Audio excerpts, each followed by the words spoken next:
दोस्तों, मेरा नाम है आयुष चौबे और हम लोग आज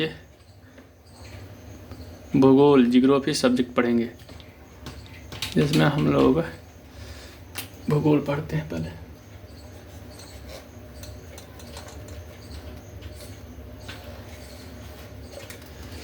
भूगोल सब्जेक्ट को दो प्रकार से पढ़ा जाता है। एक भारत का भूगोल और दूसरा विश्व का भूगोल। भारत के भूगोल में इसमें भी दो प्रकार का होता है। एक मानव भूगोल, इसमें कृषि वगैरह आ जाता है, और दूसरा प्राकृतिक भूगोल, इसमें पहाड़, नदी, ये सब का हम लोग अध्ययन करते हैं। और विश्व भूगोल तो बहुत बड़ा है। इसमें एक जलवायु विज्ञान, समुद्र विज्ञान, जियोमॉर्फोलॉजी होता है, जिसमें हम लोग ज़मीन के अंदर का अध्ययन करते हैं। एक मैपिंग भी हम लोग पढ़ते हैं, और एक एस्ट्रोनॉमी पढ़ते हैं, और एक जियोमॉर्फोलॉजी। तो हम लोग पहले शुरू करते हैं भारत के भूगोल से, और भारत के भूगोल को हम लोग प्राकृतिक भूगोल का पढ़ेंगे, क्योंकि प्राकृतिक भूगोल से ही ज़्यादा सवाल आते हैं हमेशा। तो चलिए प्राकृतिक भूगोल भारत का शुरू करते हैं, और इसी को हम लोग का डिटेल में देखेंगे, जो एग्ज़ाम में आता है। एग्ज़ाम ओरिएंटेड ही हम लोग पढ़ेंगे। भारत का भूगोल कहते हैं भारत, और प्राकृतिक भूगोल में सबसे पहले हम लोग मैपिंग कर लेते हैं। थोड़ा समझते हैं भारत है क्या, इसके क्या क्या राज्य हैं, कैसे हैं, ये सब समझेंगे।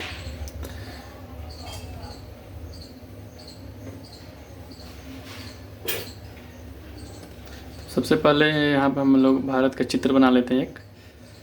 तो ये भारत का एक मैप बनाते हैं, उसके बाद इसको हम लोग समझेंगे। हाँ, से थोड़ा सा उठा हुआ है, और ये उत्तराखंड, और फिर ये सिक्किम, और ये यहाँ से अरुणाचल प्रदेश, ये मिजोरम, और ये त्रिपुरा, और ये मेघालय, और ये ऐसे।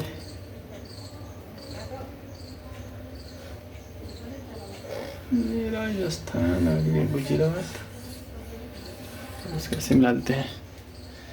ठीक है, तो सबसे पहले हम लोग करते हैं इसके चारों तरफ कौन कौन से देश हैं, और अक्षांश और देशांतर में कौन सा, जिससे ज़्यादा इधर जो क्वेश्चन आते हैं। ये लेक्चर एक्चुअली एसएससी और यूपीएससी प्री, बीपीएससी प्री, जो भी पीसीएस प्री होता है, प्री के लिए ज़्यादा इंपॉर्टेंट है। मेंस में ऐसे सवाल नहीं आते हैं। मेंस में जो सवाल आते हैं वो मानव भूगोल से आते हैं। जब हम लोग मानव भूगोल पढ़ेंगे तो उसमें मेंस क्वेश्चन ही बनाएंगे, और उसी प्रकार से पढ़ेंगे। तो चलिए पहले इसका देख लेते हैं हम लोग, अक्षांशीय विस्तार। तो अक्षांश देखिए क्या होता है। ये पृथ्वी को हम लोग, ये अक्षांश जो होता है वो पृथ्वी पर लाइन बनाया गया। ये लाइन मतलब एक्चुअली बनाया नहीं गया, ये एक आभासी लाइन है, बस डिज़ाइन के लिए बना दिया गया है, मापने के लिए। इससे हम लोग दूरी माप लेते हैं अक्षांश से। तो ये अक्षांश होता है। तो ये मान लीजिए 0 डिग्री हो गया, और ये दोनों हो गया 90 डिग्री, और ये 0 डिग्री। तो भारत कहाँ है? तो ये जो भारत का जो ये निचला हिस्सा है वो है 8 डिग्री 4 मिनट कहते हैं इसको हम लोग। एक्चुअली सबसे निचला भारत का भाग यही है कन्याकुमारी। कन्याकुमारी ये मुख्य भाग का है। अभी आप लोग जानते होंगे कि इधर लक्षद्वीप है, छोटे छोटे द्वीप, इसमें मेनिका है, कवारती वगैरह, और एक यहाँ पे है अंडमान निकोबार। ये नॉर्थ हो गया, ये मिडिल हो गया, साउथ हो गया, ये ग्रेट निकोबार हो गया, ये लिटिल अंडमान हो गया। लिटिल अंडमान के बाद ये हो गया कार निकोबार, और ये हो गया ग्रेट निकोबार। तो सबसे नीचे ये ग्रेट निकोबार का ये है 6.45 डिग्री। हालांकि ये अभी डूब गया है, इसी को हम लोग इंदिरा पॉइंट कहते हैं। ये याद कर लीजिएगा, सबसे निचला पॉइंट जो है वो भारत का निचला पॉइंट है इंदिरा पॉइंट। इसके और भी नाम है, जैसे और नाम जैसे पिगमेलियन पॉइंट नाम है इसका, पार्सन पॉइंट नाम है, लाचिंग पॉइंट नाम है, मतलब ऐसे ही सबसे नाम रखे गए हैं। यहीं पे एक लाइट पॉइंट बना हुआ है, तो लाइट पॉइंट भी इसका नाम हो गया है। तो यही सबसे निचला भाग। एक बार जो 2004 में बाढ़ आया था, जब हम लोग आगे पढ़ेंगे बाढ़ वगैरह के बारे में देखेंगे, बहुत भयानक बाढ़ आया था 2004 में, तो उस समय ये डूब गया था, ये वाला हिस्सा। आप लोग को दिख नहीं रहा होगा, हम लोग को दिखा देते हैं। देखिए 6.4।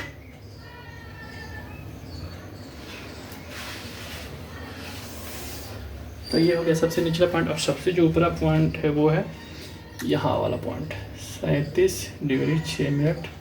ये है लद्दाख एरिया। आप लोग जानते हैं कि भारत का जो ये ऐसे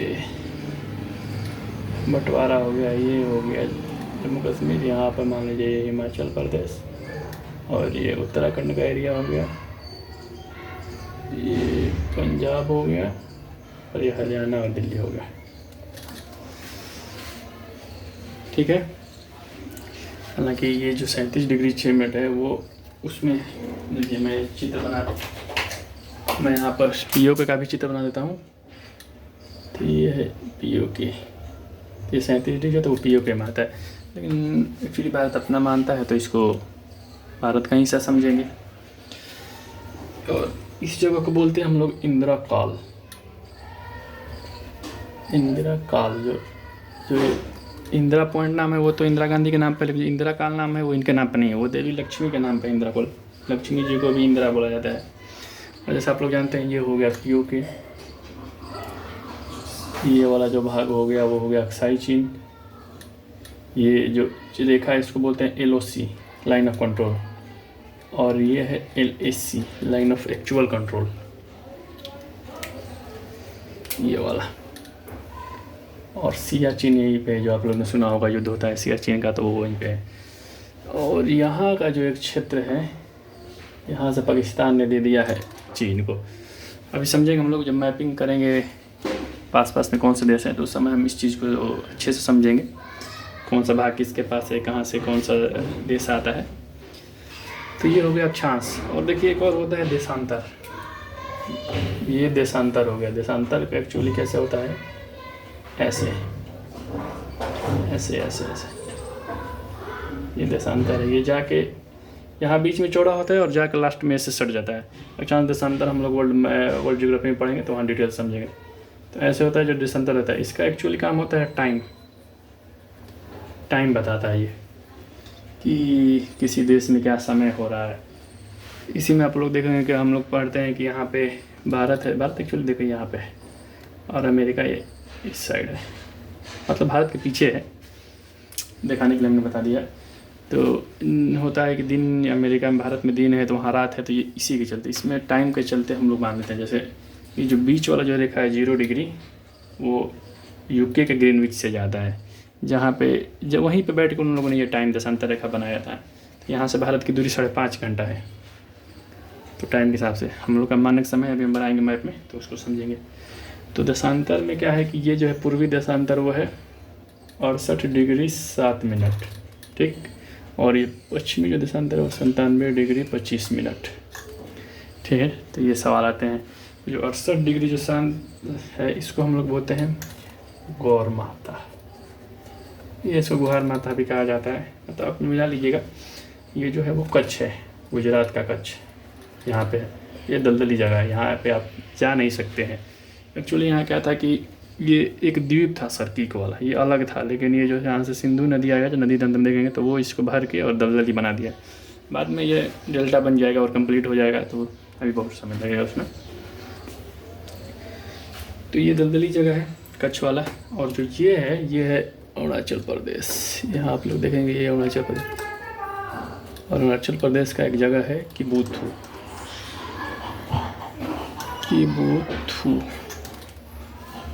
तो ये जो किबुथु है वो है सबसे, किबुथु है जो 97 डिग्री 25 मिनट, वो सबसे, देखिए क्या होता है। एक और चित्र बना देते हैं आपके लिए। ये हो गया मैप, ये हो गया नॉर्थ, ये साउथ, और ये इस साइड हो गया वेस्ट, और इस साइड हो गया ईस्ट। तो अगर सबसे नॉर्थ पूछे तो वो हो गया इंदिरा कॉल, सबसे साउथ तो कन्याकुमारी, कन्याकुमारी एक्चुअली नहीं, इंदिरा पॉइंट। और कन्याकुमारी पूछता है कि भारत का मुख्य भूमि का सबसे दक्षिणी हिस्सा, तो कन्याकुमारी हो जाएगा। अगर वेस्ट पूछता है तो गौर माता, और ईस्ट पूछता है तो किबुत हुई। ठीक है। एक और क्वेश्चन इसमें होता है जो बहुत सही क्वेश्चन होता है, तो उसको देखते हैं कि भारत में अक्षांश से ही आता है। भारत में 23.5 डिग्री देखिए क्या होता है, और आपको बताते हैं। ये 0 डिग्री हो गया, यहाँ पे एक हो गया 23.5 डिग्री, और यहाँ पे एक हो गया 23.5 डिग्री, फिर 66.5 डिग्री और 66.5 डिग्री। ये 23.5 डिग्री होता है, इसको बोलते हैं कर्क रेखा, और इसको बोलते हैं मकर रेखा। तो भारत क्या है कि ये देखिए भारत कहाँ है, इस यहाँ पे भारत, ये हो गया भारत, ये है। ठीक, तो ये कौन सा हो गया, ये हो गया वेस्ट, नॉर्थ, साउथ, ईस्ट। तो ये जो एरिया होगा उसको बोलते हैं हम लोग नॉर्थ ईस्ट, यानी कि उत्तर पूर्व में है भारत। ठीक है। भारत पूछे ग्लोब में कहाँ है, तो उत्तर पूर्व में है। और उत्तर पूर्व का जो ये जगह है, ये तो ये कर्क रेखा है जो भारत के बीचों बीच से गुजरता है। तो इसको देख लेते हैं, कर्क रेखा गुजरता है कहाँ से। कर्क रेखा यहाँ से होते हुए ये ऐसे जाता है।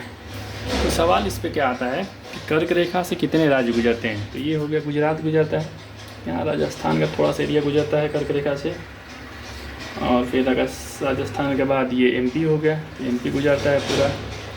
फिर एमपी के बाद छत्तीसगढ़ हो गया, वो गुजरता है, और झारखंड, और फिर ये पश्चिम बंगाल, और पश्चिम बंगाल के यहाँ पर ये त्रिपुरा और ये मिजोरम।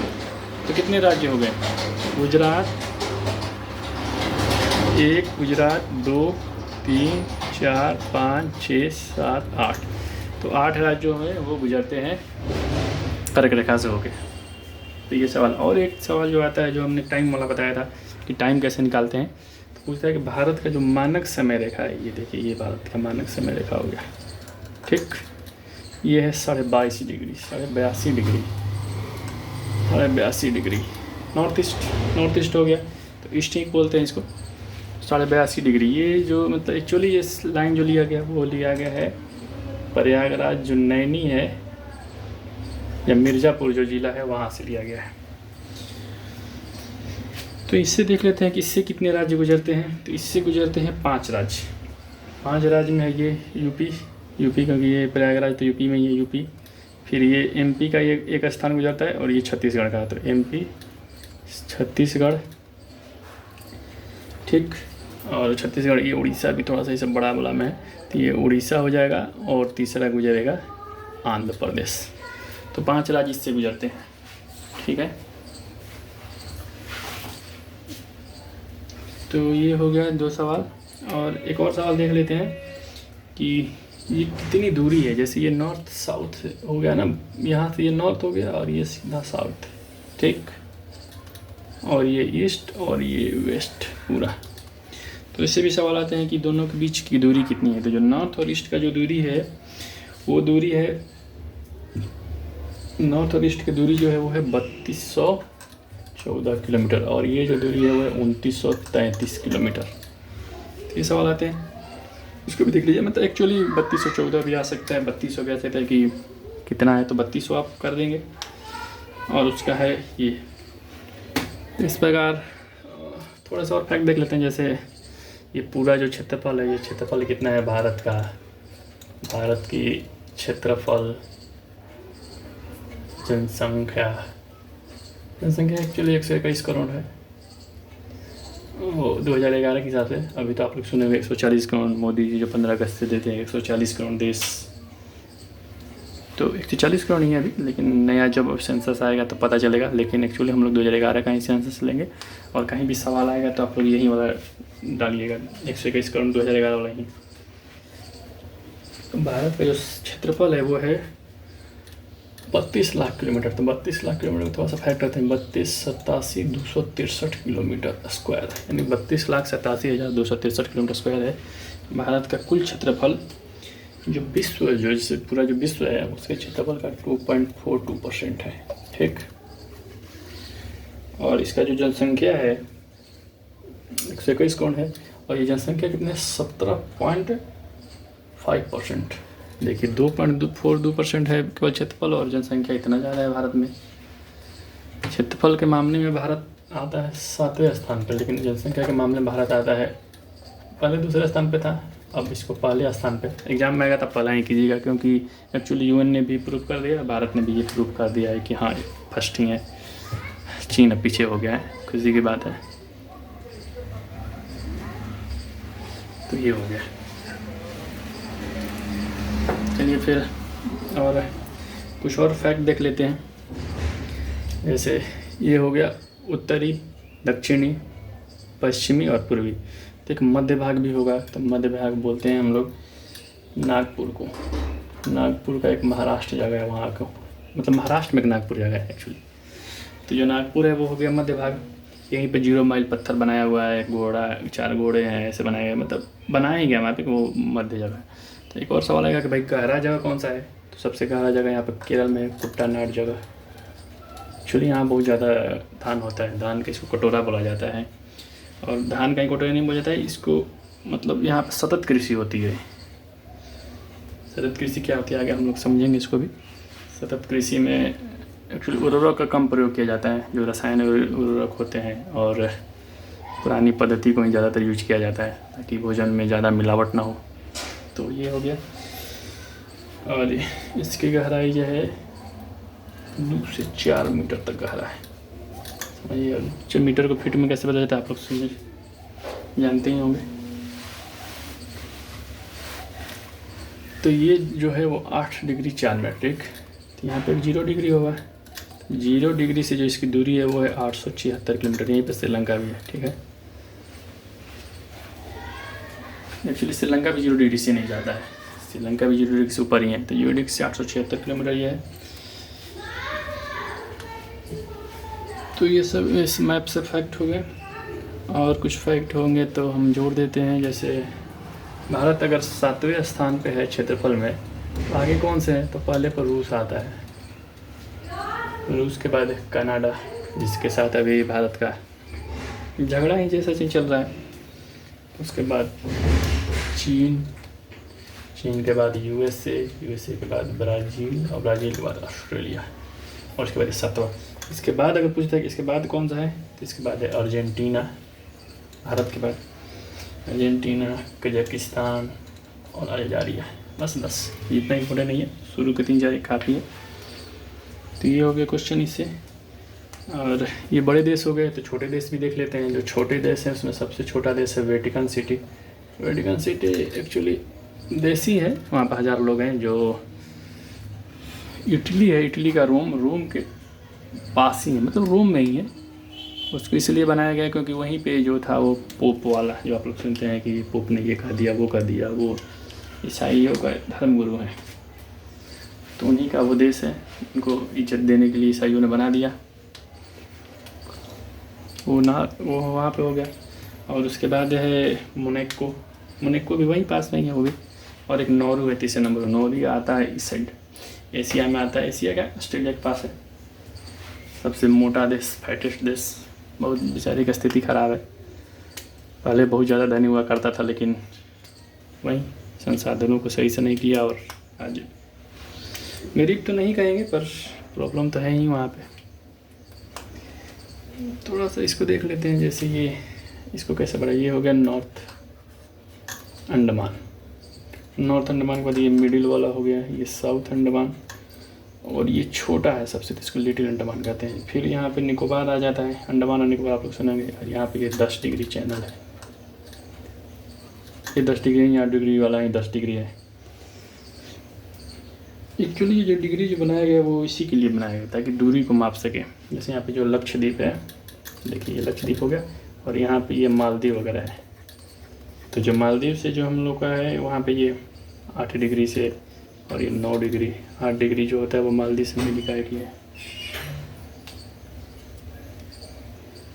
और मिनी का ऐसे जो कावारती है ये 9 डिग्री है, ये 8 डिग्री है, और ये है 10 डिग्री अंडमान से निकोबार को। तो ये जो निकोबार है वो है कार निकोबार है, और ये जो है वो है ग्रेट निकोबार। यही ग्रेट निकोबार यहाँ इंडोनेशिया के सुमात्रा द्वीप से मिल जाता है। यहीं पे ग्रेट चैनल। ये सभी सवाल आते हैं।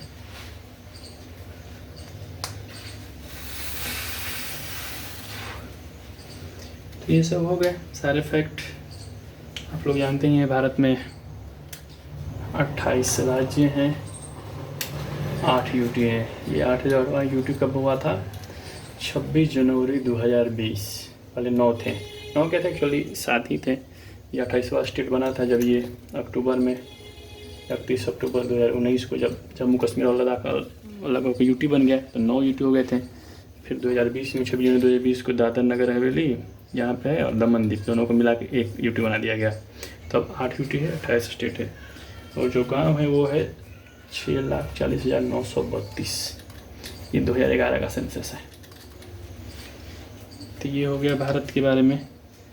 और थोड़ा सा और इसके बारे में देखें तो देखिए क्या होता है। ये 8 डिग्री ऊपर है, हमने ये मैप बनाया था।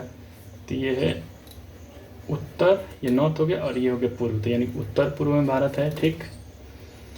ये एशिया, यहाँ से ये एशिया हो गया। तो एशिया में कहते हैं तो दक्षिण एशिया में है, ठीक। और अगर कटिबंध पूछे यानी कि गर्मी वगैरह, ये भी हम लोग बाद में देखेंगे, तो कटिबंध इसको हो जाता है उष्ण। उष्ण जो होता है 0 से 23 डिग्री तक, और 23 से 23 डिग्री उपोष्ण। तो उष्ण और उपोष्ण जलवायु पूछे तो मानसूनी जलवायु, आर्द्र मानसूनी और उष्ण मानसूनी दोनों होता है। एक्चुअली नीचे तो सदाबहार जलवायु भी पाया जाता है कुछ देर तक, आगे समझेंगे इसको अच्छे से। तो ये हो गया। ये कर्क रेखा, आखिर कर्क मकर रेखा क्यों बनाया गया है? क्योंकि पृथ्वी इतना झुका हुआ है। इसको अच्छे से हम लोग उससे नहीं समझेंगे। चलिए, तो ये हो गया भारत का मैप। तो आप लोगों ने सब कुछ उतार लिया होगा, और उतार लिया तो अब हम लोग आगे बढ़ते हैं। नहीं उतारा होगा तो पीछे आप थोड़ा सा बैक करके और उतार लीजिएगा। हम लोग आगे बढ़ते हैं और नए मैप से फिर कुछ नए मतलब फैक्ट को समझते हैं। एक नया मैप बनाते हैं, इसमें हम लोग देखेंगे भारत के आसपास कौन से देश हैं, कौन से राज्य मतलब किस देश से सीमा बनाते हैं। ऐसे भी क्वेश्चन आते हैं बार बार। पहाड़ वगैरह को भी थोड़ा वो देख लेंगे इसी मैप में। तो चलिए हम पहले मैप बना लेते हैं भारत का। फिर सबसे पहले आप लोग मैप बनाना सीखे, अपने हाथ से बनाइएगा मैप, ज़्यादातर कोशिश कीजिएगा मैप बनाने का। चलिए मैप बनाते हैं।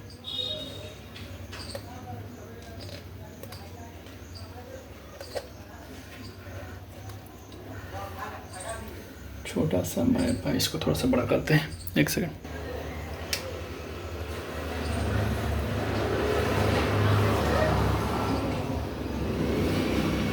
ज़्यादा ही बड़ा है।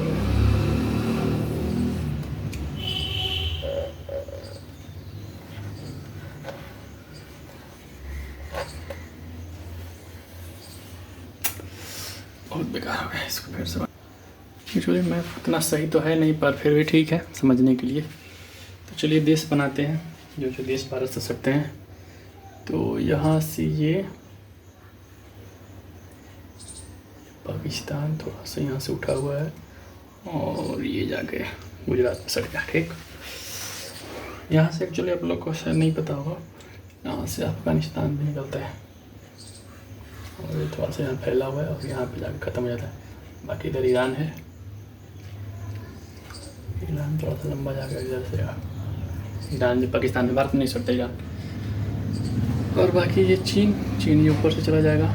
यहाँ पे आप लोग जानते होंगे नेपाल है, यहाँ पे भूटान है, और ये बांग्लादेश यहाँ से नीचे जाकर ये म्यांमार से जाता है, ठीक है।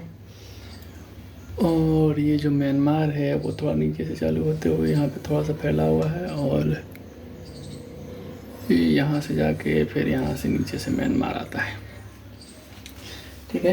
तो ये हो गए भारत के आसपास के देश। तो लिखते हैं पाकिस्तान, अफ़गानिस्तान, नेपाल, भूटान, बांग्लादेश, म्यांमार और चाइना। इसमें एक और चीज़ हम लोग को बना लेना चाहिए कि ये है यूके, और ये है COK, और ये है चीन ने जो, पाकिस्तान ने जो दिया है चीन को। एक्चुअली क्या हुआ था कि जो 1962 का युद्ध हुआ था पाकिस्तान चीन में, भारत चीन में एक्चुअली, तो चीन जीत गया था, सबको पता है। और चीन जीत के एक साइड चीन ले लिया था, तो पाकिस्तान एक्साइटेड होके अपना भी क्षेत्र दे दिया। बहुत ज़्यादा खुश था क्योंकि पहले ही हार चुका था भारत से, कश्मीर तो उसको मिला नहीं था, तो कश्मीर का क्षेत्र दे दिया कि भारत का और लड़ाई बने रहे। और 1965 में उसने युद्ध भी किया लेकिन हार गया बेचारा, और वो हार बहुत बुरा हुआ हम लोगों के लिए भी, क्योंकि हमारे प्रधानमंत्री एक उसमें, छोड़िए कहानी हम लोग समझेंगे हिस्ट्री में। चलिए यहाँ पे देखते हैं। तो ये राज्य बनाते हैं, यहाँ पे ये उत्तराखंड हो गया, ठीक, ये जम्मू कश्मीर और ये लद्दाख, ये हिमाचल प्रदेश वाला हो गया क्षेत्र, और ये पंजाब हो गया। बस इतना काफ़ी है। चलिए, तो जो सबसे बड़ा अगर बाउंड्री लगता है तो सबसे बड़ा बाउंड्री लगता है बांग्लादेश का, ये फर्स्ट नंबर पर है 4096 किलोमीटर, ठीक। और जो दूसरी बड़ी बाउंड्री लगती है वो लगती है चीन की। चीन की जो बाउंड्री लगती है 3488 किलोमीटर, और पाकिस्तान की जो बाउंड्री लगती है वो लगती है 3323 किलोमीटर।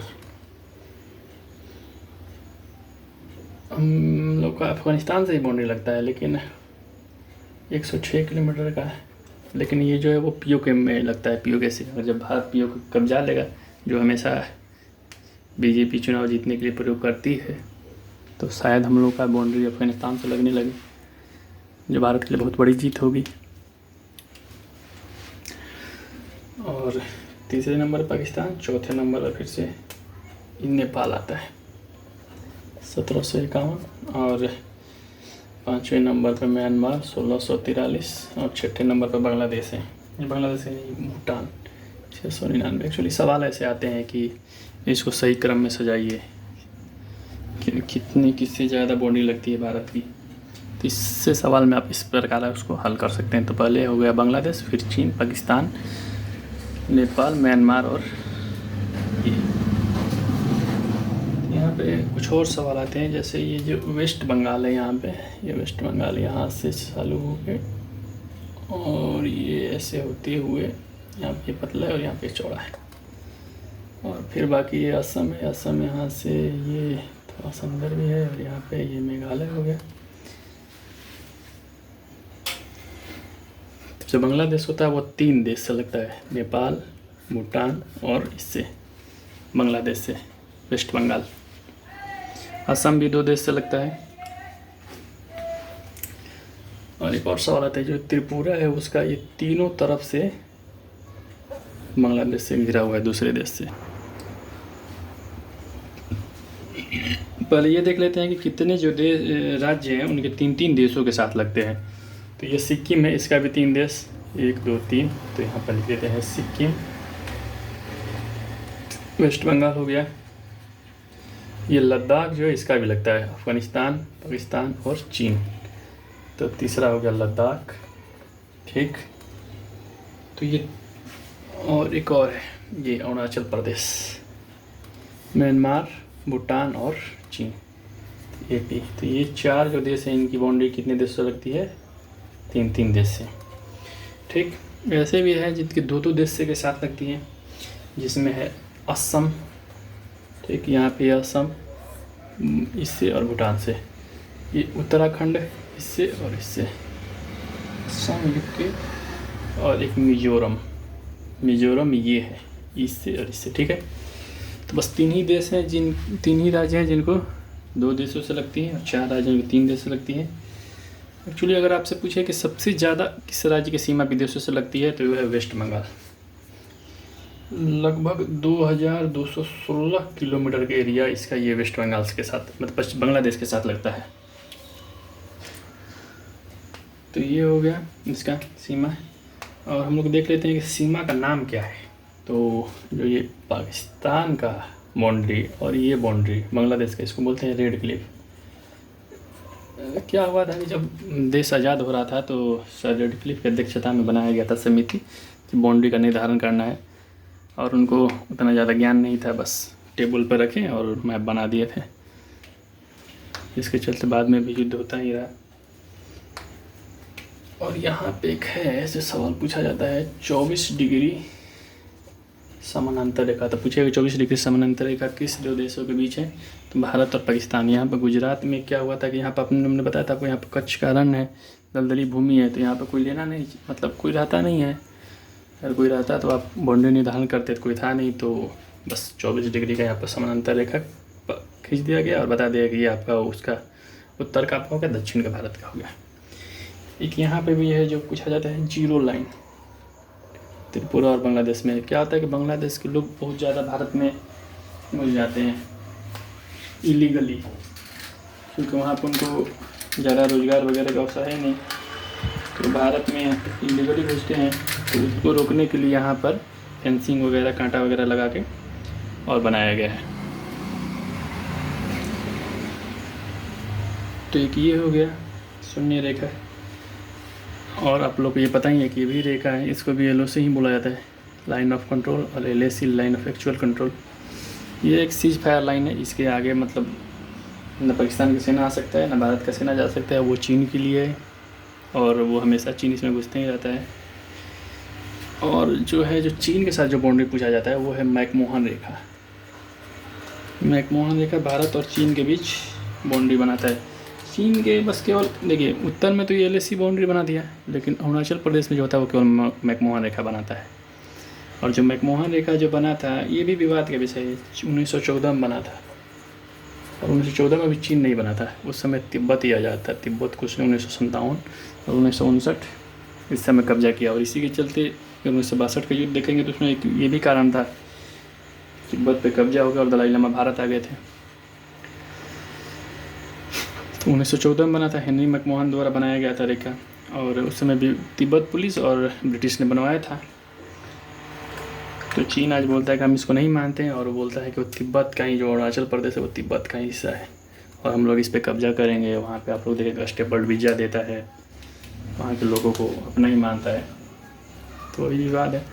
वो बोलता है कि ब्रिटिश ने ज़बरदस्ती तिब्बत पुलिस के साथ करवाया था, और एक्चुअली ब्रिटिश ने भी वही हाल काम किया। जब जाते समय उन्होंने लोग बोल दिया कि आप लोग देख लीजिएगा, हम मतलब वो बस ऐसे ही संक्रमणकालीन के लिए था। तो और विवाद का विषय बन गया। ब्रिटिश यही काम करते हैं, जहाँ जाते हैं वहाँ पे जाते समय युद्ध लगा देते हैं। और ये जो रेखा है पाकिस्तान और अफगानिस्तान में, वो है डुरंड रेखा। ये भी जब ब्रिटिश, ये तो 1947 में आज़ाद हुआ, अलग हुआ, और ये 1971 में, तो ये मतलब 1971 में ये इसका भाग था, भारत का भाग नहीं था। पाकिस्तान और बांग्लादेश दोनों एक ही में थे, लेकिन 1971 में अलग हो गया। हिस्ट्री में पढ़ेंगे लोग, बहुत अच्छी कहानी है, डिटेल में पढ़ेंगे। तो डुरंड रेखा दोनों अलग उसके लिए हो गया। तो यही 3 रेखा मेन है, डुरंड रेखा, रेडिक्लिफ रेखा और मैकमोहन रेखा। LAC आप लोग पता ही है, और वो है LAC 1962 में युद्ध हुआ था तब बना था, और ये बना था 1948 में जब युद्ध हो रहा था, तब उस समय बना था। और 1962 में जीता था। तो यहाँ पर ये इसको 1963 में ये क्षेत्र चीन को दे दिया, पाकिस्तान ने। यहीं पे है सियाचिन वगैरह, तो इतना उसमें वहाँ पर जगह नहीं है। तो थोड़ा चीज़ और देख लेते हैं हम लोग इन 2 देशों के बारे में। कौन से देश से कौन कौन से राज्य की सीमा लगती है। जैसे चीन है तो यहाँ पे देखते हैं लद्दाख के साथ लग गया, हिमाचल प्रदेश, उत्तराखंड, सिक्किम, अरुणाचल प्रदेश, ठीक है। और बात करें बांग्लादेश का, तो बांग्लादेश का वेस्ट बंगाल, असम, मेघालय,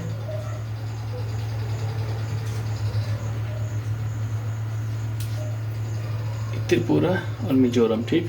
बात करें म्यांमार का, तो मिजोरम, यहाँ पे मणिपुर, नागालैंड, अरुणाचल प्रदेश,